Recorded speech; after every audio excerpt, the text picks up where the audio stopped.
Daily use words with example. So let's start. Hello everyone. So आज हम सीखेंगे कुछ ऐसे वर्ड मीनिंग जो कि बहुत ही ज़्यादा इंपॉर्टेंट है और बहुत ज़्यादा यूज़ होते हैं, जो कि एग्जाम्पल के साथ समझेंगे। तो पहला है कीप ऑन। कीप ऑन का देखिए यहाँ पे जो मतलब होता है वह होता है लगे रहना या करते रहना। ठीक है, कीप ऑन का मतलब होता है लगे रहना या करते रहना। और एग्जाम्पल होता है he keeps on playing. He keeps on playing. वहीं पर इसका हिंदी मतलब होता है वह खेलता रहता है, वह खेलता रहता है। तो जो आपका यहाँ पे कीप ऑन प्लेइंग है, आप इस तरह से इसका मतलब समझ सकते हैं आसानी से। अब हम चलते हैं अपने अगले वर्ड की तरफ, जो कि बहुत ही ज़्यादा इंपॉर्टेंट है, जिसको शायद ही आपको उसका मतलब पता होगा। तो चलिए जानते हैं अगला वर्ड। यहाँ पर है अगला वर्ड है ऑल सेट। ऑल सेट का क्या मतलब होता है? देखो यहाँ पे मतलब होता है कि पूरी तरह से तैयार होना। ऑल सेट का मतलब होता है कि पूरी तरह से तैयार होना। और एग्जाम्पल की बात करें तो I am all set. I am all set. ठीक है, वहीं पर इसका हिंदी उदाहरण हो जाएगा मैं पूरी तरह से तैयार हूँ। मैं पूरी तरह से तैयार हूँ। तो ऑल सेट का मतलब जहाँ तक आपको पूरी तरह से पता भी चल गया होगा कि ऑल सेट का मतलब क्या होता है, और आपको उदाहरण के ज़रिए भी यहाँ पे समझा दिया, बहुत ही अच्छे से आपको समझ में आ गया होगा। अब अगले वर्ड की तरफ चलते हैं, बहुत ही ज़्यादा इम्पोर्टेंट है। ऐसे छोटे छोटे वर्ड्स आपको पता होने चाहिए। तो चलिए अगले वर्ड की तरफ चलते हैं, जो कि बहुत ही ज़्यादा इम्पोर्टेंट है। तो अगला वर्ड है हमारा एक्रोस। एक्रोस की बहुत ही ज़्यादा इंपॉर्टेंट मीनिंग्स है। अब देखिए यहाँ पे जो इसका मतलब होता है, इसका हिंदी अर्थ भी उस पार होता है। ठीक है, इसका प्रयोग तब किया जाता है जब हमें वस्तु नज़र आ रही है। जैसे मान लो कोई वस्तु है जो कि सड़क के उस तरफ है। जैसे यहाँ पे आपको एग्जांपल में दिखाया जा रहा है कि my home is across the road. ठीक है, और यहाँ पे हिंदी उदाहरण आपको समझ लेंगे कि यहाँ पे मेरा घर उस पार है, मतलब जो रोड है उस रोड के उस पार है। इसमें कह रहा है, एग्जांपल में इंग्लिश में कह रहा है कि my home is across the road, और हिंदी में बता रहा है कि मेरा घर उस पार है। मतलब इंग्लिश में इस तरह है और हिंदी में भी इस तरह है उसका मतलब। ठीक है, तो जहाँ तक मुझे लग रहा है कि आपको एक्रोस का मतलब क्लियर पता चल गया होगा कि एक्रोस का मतलब क्या होता है, और एग्जाम्पल के जरिए भी आपने समझ ही लिया होगा। तो अब अगले मीनिंग्स की तरफ चलते हैं, जो कि बहुत ज़्यादा इंपॉर्टेंट मीनिंग्स है। तो इस तरह के और नए नए वीडियोज़ देखने के लिए इस चैनल को सब्सक्राइब कर लीजिए। तो चलिए जान लेते हैं अगले वर्ड्स के बारे में कि कौन सा वर्ड है और उसका यूज़ क्या है। अगला वर्ड है हमारा यहाँ पे कॉन्सेंट। कॉन्सेंट, ठीक है, ये भी बहुत ज़्यादा इंपॉर्टेंट मीनिंग्स है। अब देखिए यहाँ पे मतलब इसका क्या होता है। इसका अर्थ होता है किसी बात की सहमति। ठीक है, कॉन्सेंट का मतलब होता है किसी बात की सहमति। अब यहाँ पे एग्जाम्पल क्या है कि हर father give his consent to the marriage. ठीक है, अब उदाहरण हिंदी में क्या है इसका, उसके पिता ने शादी के लिए अपनी सहमति दी।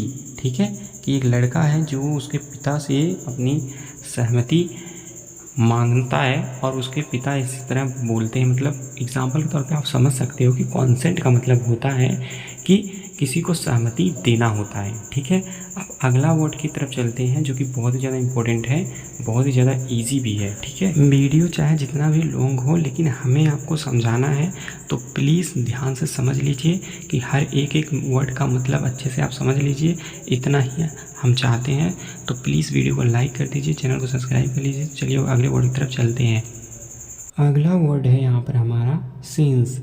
ठीक है, सीन्स और फोर, जो कि आपका टेंस वाला है। यहाँ पे आपका सीन्स का सिर्फ बता रहा हूँ मैं। तो सीन्स का देखिए यहाँ पे मतलब जो होता है वो होता है कि निश्चित समय को दर्शाने के लिए सीन्स का प्रयोग किया जाता है। ठीक है, निश्चित समय को दर्शाने के लिए सीन्स का प्रयोग किया जाता है। एग्जाम्पल है I am studying scenes 10 o'clock। I am study scenes 10 o'clock।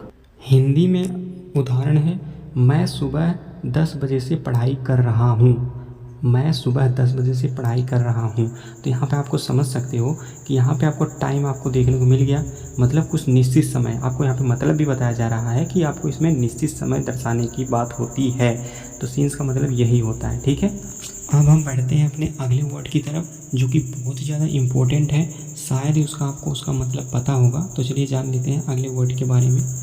तो ये हमारा अगला वर्ड है कॉन्फेस। कॉन्फेस बहुत ही ज़्यादा इंपॉर्टेंट मीनिंग है और ये यूज़ भी बहुत ज़्यादा होता है। तो कॉन्फेस का जो मतलब होता है, इसका अर्थ होता है किसी बात को कबूल करना, किसी बात को कबूल करना। For example, he confessed that he had stolen the money. ठीक है, हिंदी में उदाहरण है, उसने कबूल कर लिया कि उसने पैसा चुराया है। ठीक है, उसने कबूल कर लिया कि उसने पैसा चुराया है। एग्ज़ाम्पल यही है कि कॉन्फेस का जो मतलब होता है वो किसी बात का, किसी चीज़ को कबूल करना होता है। तो कॉन्फेस का जो अर्थ होता है किसी चीज़ को कबूल करना, कि आपने यह गलती की है, ये मिस्टेक आपने की है। तो कॉन्फेस का अर्थ क्या होता है? किसी गलती को कबूल करना। तो अगला वर्ड हमारा है, चलते हैं अगले वर्ड की तरफ, जो कि बहुत ज़्यादा इम्पोर्टेंट है और यह भी इम्पोर्टेंट ही था।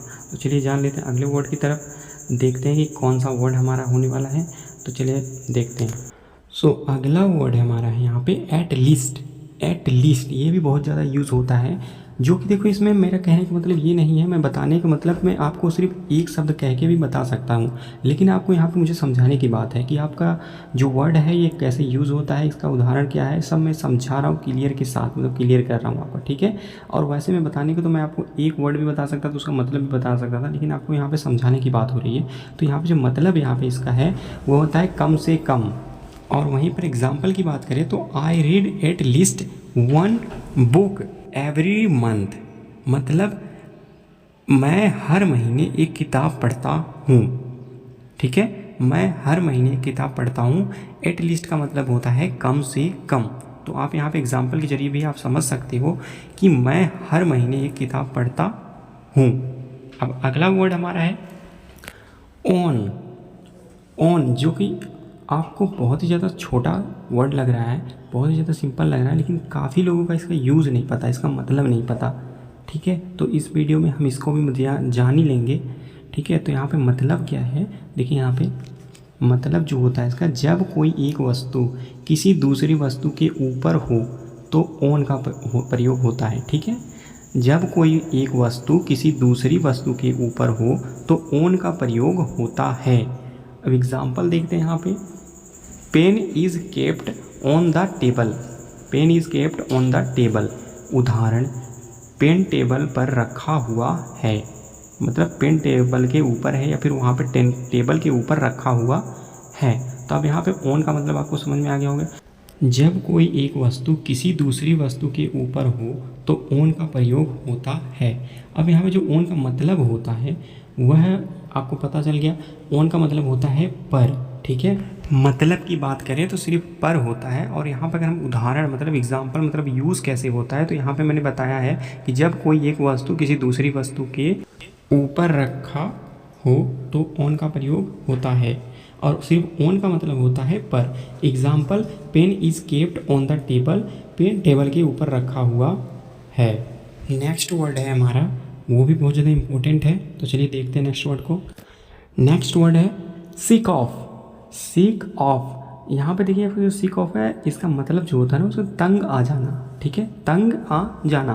Example, I am seek of making here understand. ठीक है, हिंदी में बोलेंगे इसको, मैं उसे मैं उसे समझा कर तंग आ चुका हूँ।